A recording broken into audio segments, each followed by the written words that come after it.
But what do you think? Do you think it's tantamount to the saying? I think so. I mean, at least Al Jolson and those said they were doing it for profit. You know, Sure, we're not trying to hide it.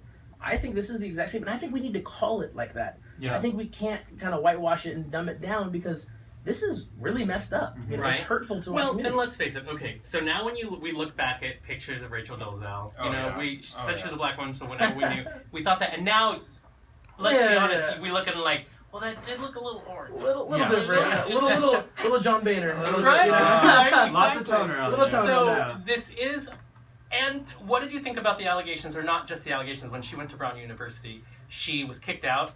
She was pregnant at that time, and she sued them, saying they discriminated against her as a white, pregnant individual, using race again, but using what worked for her, even though some few years later, she would then begin portraying herself as a black woman. You know, in the legal world, I think you see kind of people who habitually use the system to try to get ahead. Sure. And she has no scruples, you know? Yeah. She's going to be black when it suits her and white when it suits her, you know? And I think that's the epitome of white privilege. I'm going to say it.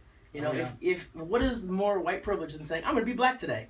Yeah, right. It's going to help me out. It's going to get me ahead. Just waking up going, hey, it sounds good. You know, and I think that we need to call it as that. We need to be very direct and say, this is not right. Yeah, Right. and I think that everything that she does definitely goes only in her favor, because I mean, when it came out, when the story was big, she would not give interviews to anyone locally or anyone else. Today's show comes out, she's all on it because she wants to be all, you know, the big face of look how cool I am. When it comes out that she's bisexual, come on. Well, when it comes out, you cannot. Yeah, when she comes lies out, about it, there it is. So I'm bisexual. Yeah. And on behalf of the black community, I'm going to give her to you now. So. And we're going to find someone else to give it to. So this is that white elephant gift. I see that. You just keep going around and around. I do want to say, on her, so she was a professor as well. On her bio, on the university's website, she says in there, there had been 8 hate crimes against her. And so when our friend over at the Spokane Human Rights Commission, Blaine Stum,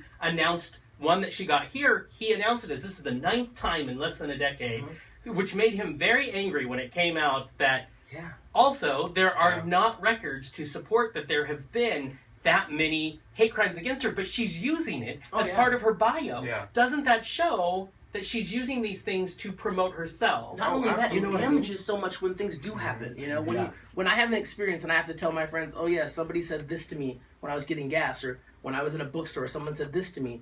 Those are real experiences. They're formative and they hurt. And so to have somebody faking that, you know, that not only makes people, you know, harder to believe my experience, but it, again, is just using a terrible thing, a terrible problem within our nation for her benefit. And what I think, by her doing the coming out as bi, do you know what I think? I feel like it's her trying to move on to the next movement, because she knows this one's coming to an end later. Your ride here is over. Like, we already knew that she was obviously going to have to resign the NAACP, and that she would be taken down from the ombudsman. Notice they always say they're not resigning. But they resign. Exactly, right. I'm not going anywhere. I don't know how long she's going to keep her. I don't know if she has kept her being a professor, but I don't see how she's going to be moving. Okay, how do you survive in Hopefully Spokane? to Oakland.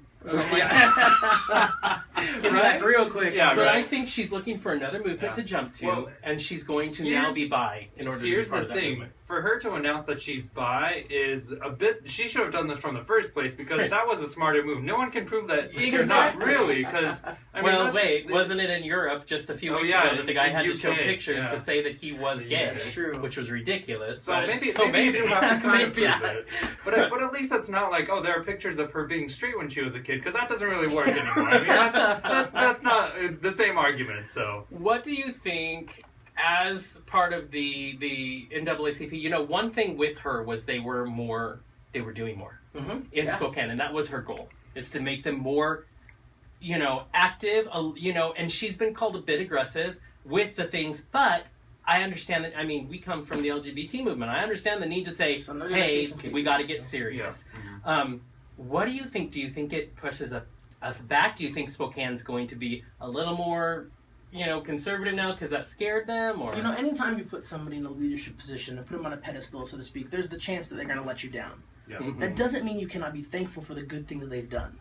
You know, we were talking about Bill Cosby earlier. Yeah. You know, Bill Cosby did some great things in the community. It also happens that he's super sketchy. You know, so you can thank someone for the contributions they make and help, but at the same time we have to recognize what happened was wrong. And I think even that in itself, recognizing that there were some bad parts to what happened, goes further to validate the experience of the rest of the community as we kind of try to move forward. And I think good leaders are the ones that take their consequences because they know that they've earned them. They recognize when they were wrong. You know, she has yet to apologize to anyone. Yeah. She actually says it helped the movement.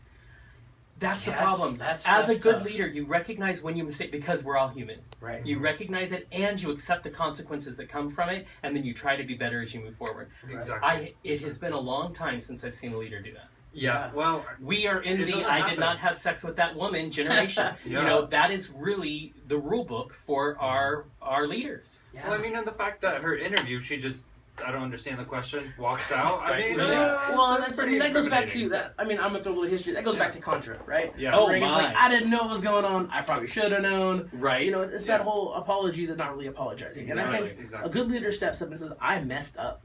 Yeah. How do we move forward? And I think we have yet to hear that. And I think one thing is there's not a huge black community here. No. And so I think if this happened somewhere else, you'd have a lot more anger and a lot more loud protesting and such. But the fact is, she hurt a member of our group of our community, and she needs to apologize for that. Exactly. And that will say more about, I mean, I already questioned her character, but it says more about if there's a chance for her character at all. She has she has a child and then a brother that she says is her child. But you have a kid.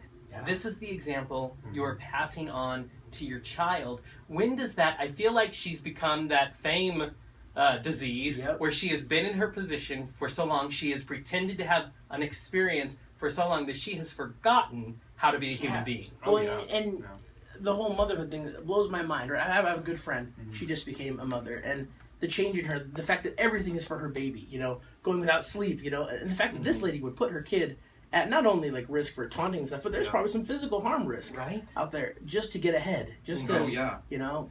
Really, she did endanger a lot of her career and her family. But I mean, my question is now what for her? I mean, there's nowhere she can go without being like, hey, you're that lady. Yeah. You're the one I saw on But have to lighten up real quick. She made it worse by deciding to take a national. Let's be honest. My gosh. Yeah. Wow. No, hide that. Bury it. She needed better representation. There's been many journalists who have said, maybe if you had had a less profile, you might be able to survive this. Yeah. But the fact that you made your profile so large, and then when it exploded, you made it even larger. Well, you got to think what the end game is, right? I don't think she had any plan for that. She cannot see past her toner. You know, I told some friends, you know, I kind of want to mail her like 100 Al Jolson records for every year she pretended to be black, and just see what happens. But I've yet to get the website going for that. So, but stay tuned. We'll figure it out. I'll be back. Now, as we wind down and get ready for the second hour, I do want to say, so rumor has it you might at some point in your future head to law school. I hope so. Because you have a lot of well thought through opinions. As you look at the country as we stand now, and you look at, I mean, our very leaders have a lot to do with laws and what you will be working in. What do you foresee coming our way in our country? Is there going to be a time when we finally get back on track, or is it going to be turmoil for the next forever? You know, there's an old saying in the legal community that, you know, justice is a train that oftentimes shows up late, but it shows up. You know, and I think there's going to be some hard times for sure. The backlash we're going to see from these amazing decisions is going to be real, and it's going to be painful. But I think in the end, you know, I hold out hope that our laws, that our elected officials, the fact that the young voters out there are on board with what's right and what's equitable, I think all of that translates to good in the future. I try to avoid the doom and gloom, but I try to be realistic. There's going to be some hurt. We got some work. We got some work to do, and we can't stop working. And we can't deny it. We can't. But we also need to celebrate too. Right. We need to enjoy this victory. This victory is huge. Yeah, don't steal the joy and the work that went to this point. Exactly. But don't let it stop. Don't let it stop your momentum. Yeah. Sure. You know, and I think I want to say before I go, the work you guys do here on this show, and that all your interns do, and everybody around here does, it's phenomenal. You are making differences in lives. You might not ever hear about it, but I know there's somebody you're listening right now who is being affected positively by what you guys do, and I hope you know that. I hope you know you're important to this city. So. That was very sweet. We're having you on again. Yeah, I know, right? Honestly, no, this was an absolutely amazing conversation to me. I love good conversation. So you are more than welcome to stick around. Thank you. We would love that. And if you would like to stick around, you can stick around and help us close out the show later. But, you know, everybody's got their lives. That's true. And up to you, but you are invited. Yeah, right, exactly. You are invited. Well, thank you so much, guys. Definitely. Now, in honor of Sather and this week, we're going to be playing Conga by Gloria Estefan, because heck yeah. that's all that's playing at our house. That's right pretty now. much all that happened. All right.